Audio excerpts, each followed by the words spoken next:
Okay, hi, welcome all. Thank you for kind of cutting short your dinner to come to this talk. It was kind of a last minute thing.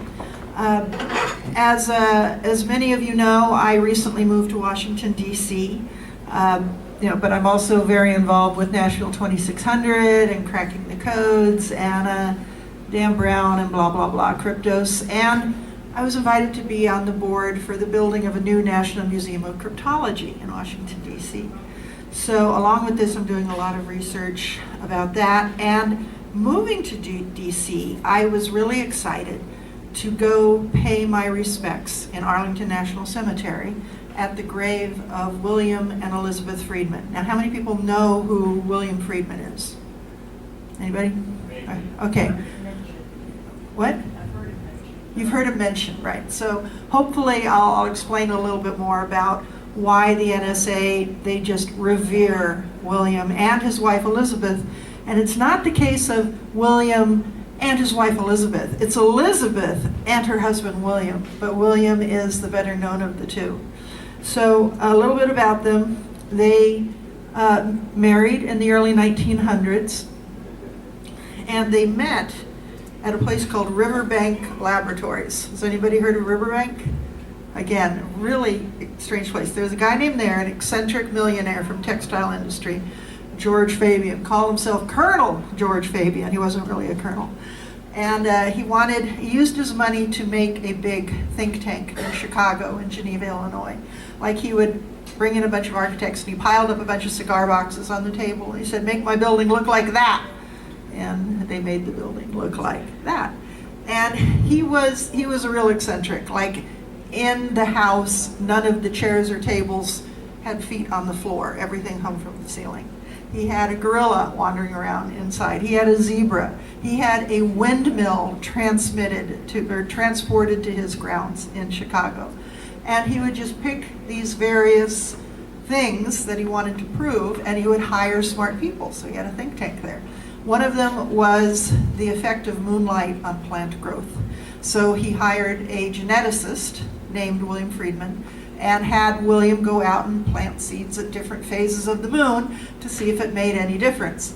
Another thing was he was really interested in the idea that William Shakespeare had never actually written the works of William Shakespeare, that they had all been done by this other British lord, Francis Bacon, and that Francis Bacon had proved this by hiding codes inside the works of William Shakespeare. And there was a woman named Elizabeth Gallup who had written a few books on this, and so Colonel Fabian brought her in and hired some other researchers to work with her to try and prove this about Shakespeare. So the reason they thought that it was Francis Bacon is because he had written a book about cryptography, and there's this cipher which is called a Baconian Cipher after him, where you can take any group of things and divide them into A's and B's, and I'll go into this a bit, and then take that group, and any group of 5 could represent any letter of the alphabet. Sorry? Binary, or biliteral, both. And for example, you could take flower pots, right? And one could be tall and one could be short, and you could have like short, that would be the letter A, and short, tall would be the letter B. So a form of a binary code, yes. And the theory was that when you looked at the printed works of William Shakespeare, they used all these weird fonts. There was no consistency in the fonts that were used, so they were trying to prove that if you got the right order of the fonts, that there was some sort of secret message. And this woman named Elizabeth Gallup was convinced that she'd figured it out and wrote books on it. Now, no one else was able to duplicate her work, but people kept trying. So there was this young woman there, a Shakespearean scholar named Elizabeth Smith, and this geneticist, William Friedman, and they fell in love at Riverbank. So William Friedman had been going out as a photographer with Elizabeth Gallup and her young assistant, Elizabeth Smith, to take pictures of the manuscripts in England. And they fell in love and they got married in April 1917. Now, Elizabeth taught this geneticist, William Friedman, about codes. He hadn't known anything about codes before that. I mean, he'd probably read Edgar Allan Poe, but she was really the person who taught him. And then he started writing papers about it, and he wrote a lot of papers, like a couple dozen papers, which became known, I think, as the Riverbank publications. And so then he became the head of the Riverbank Codes and Ciphers department. There's like 15 people there, but he became the head of the Codes and Ciphers division and also the head of the genetics division. So this was all around April 1917. Well, you may recall that there was also World War I was going on around this time. And the United States entered the war in May 1917, and since there was no real crypto office, there'd been crypto in the Civil War, but it was kind of, we don't really need crypto, and everything had kind of been disbanded. So Colonel Fabian offered his Codes and Ciphers department to the War Department, saying, here, use them, here's what you can use for cryptographers. So again, we have William, degree in genetics, Elizabeth, a degree in English literature. Neither one had studied codes, but they created the classes in cryptanalysis. And there was also this thing called the Black Chamber, won't go into that, but there was that a little bit after. So in the first graduating class of these early cryptographers, everyone in the class was supposed to face forward or to the side. Forward or to the side. And what they were doing is they were putting a code in the picture of the graduating class of the World War I cryptographers in Baconian Cipher, which came out to the message, knowledge is power, which had come from an early work by Francis Bacon. So it was all kind of tying in there. So again, Baconian Cipher. So from that, both Elizabeth and William just launched into these amazing careers in cryptography. They moved to Washington, D.C., they worked for the War Department. Elizabeth got hired by the U.S. Navy, then the Treasury, the Coast Guard. She's foiling the rum runners because Prohibition was going on around that time, and she was famous. You know, getting her picture in the newspaper because she was cracking all these codes, and when there were famous trials about was there or was there not a code, she was the one that was called in to testify on these things. So very well known, worked for pretty much everybody. It's estimated that she solved over 12,000 messages, personally. Then after that, she worked with the International Monetary Fund, and some people went to her and said, can you help us make codes? And she said, no, our office doesn't make them, we only break them. So that was the famous quote from Elizabeth Friedman. William also went on to an astonishing career. He'd written dozens of papers on cryptography while he was at Riverbank. He created the cryptographic terms. If you know anything about cryptography, you may have heard the term index of coincidence. He's the one that made that term. You may have heard the term cryptanalysis. He's the one that made that term. So he's creating the field as he's going. So he joined the Army. He went overseas to France with General John Pershing, where he was the personal cryptanalysis there. And when the Signals Intelligence Service was created, the SIS, he was the one in charge of it. He also helped create a system for American cryptography called the SIGABA machine. He co-designed that. And you may have heard the Japanese purple cipher. It was his team in the 1930s and 1940 that cracked that cipher. And that one you may have heard, what's the Japanese purple cipher? Was there forewarning of the Pearl Harbor attack? There was a message, but the decryption of the message didn't get to the right people in time. It was a matter of hours, and it would have been the warning of the Pearl Harbor attack, and that was because of Friedman's team and what they'd cracked in purple. So very small things can entirely change the war. 1949, he was the head of the cryptographic division of AFSA, the new Armed Forces Security Agency. Now there's all these different crypto agencies around, and they weren't coordinating really well. So in 1952, President Truman pulled them all together into one agency called the National Security Agency. Friedman was there as chief cryptologist. Now the order to create the National Security Agency was classified, so nobody knew that the NSA existed at that time out in the public. So what the joke was is that the NSA was referred to as no such agency. And if anybody worked for the NSA and someone asked, where did you work? They would just say, I work for the Department of Defense. So everybody was very, very careful about the security of it.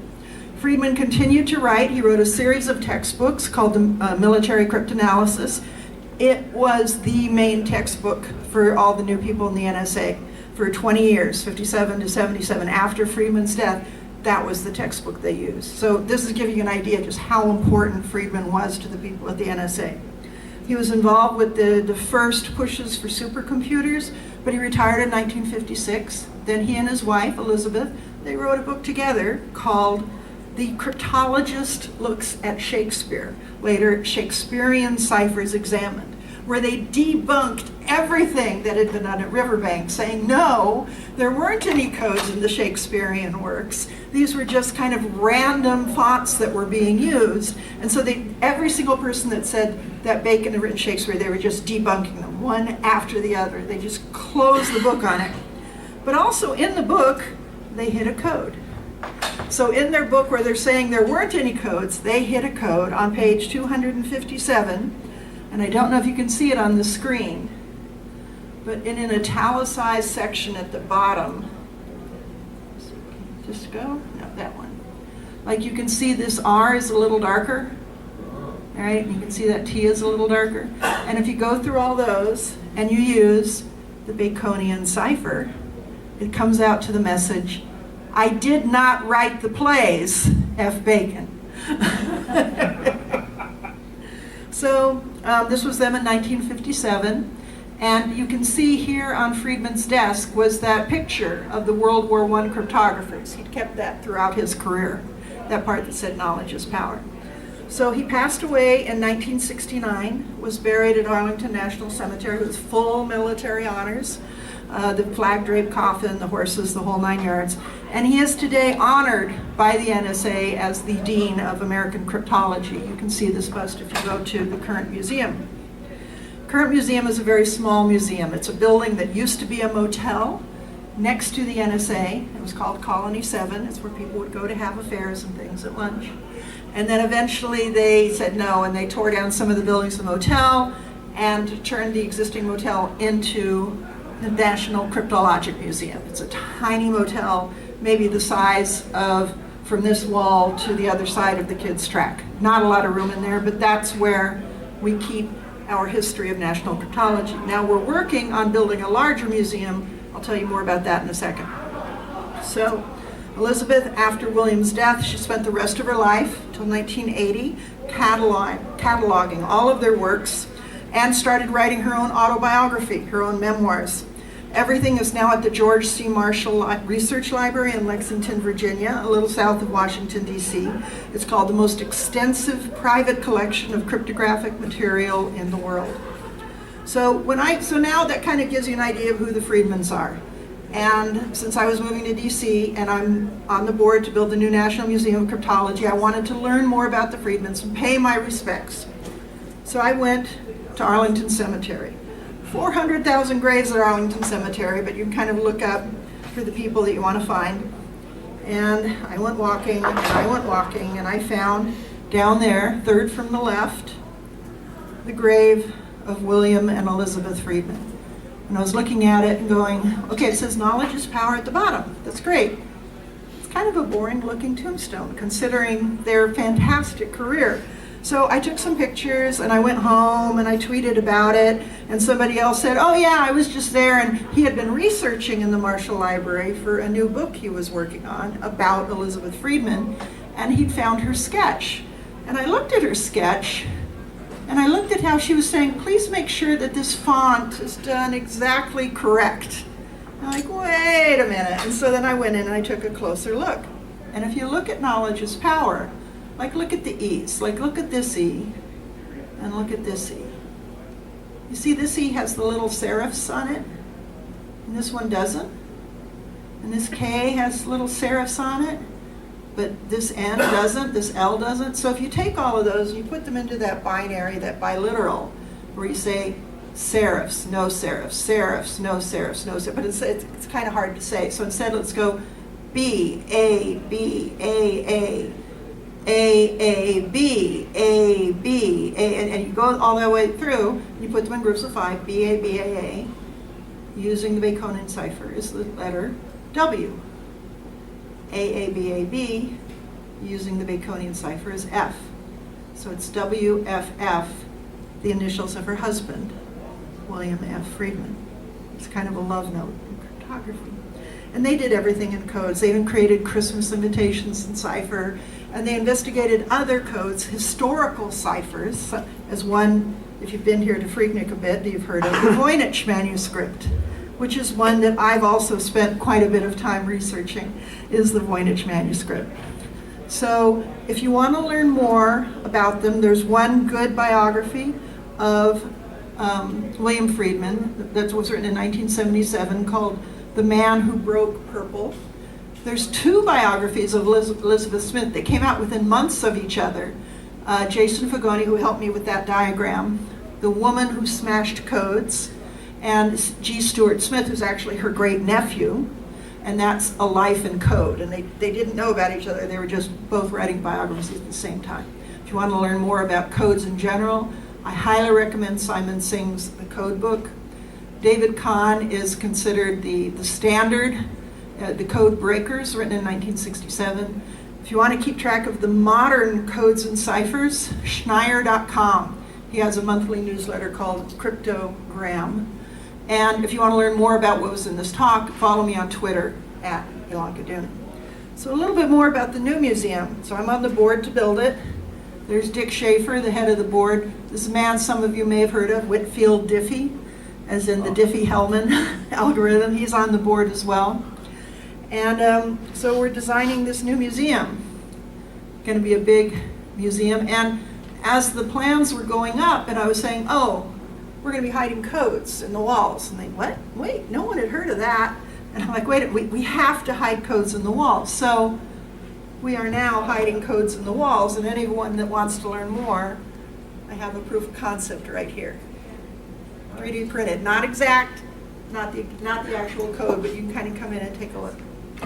So, I realize this was kind of a short talk. Any questions so far? Question in the back. What's the expected opening for the new museum? What's the expected opening for the new museum? We're expected to do groundbreaking next October, provided that we get enough funding.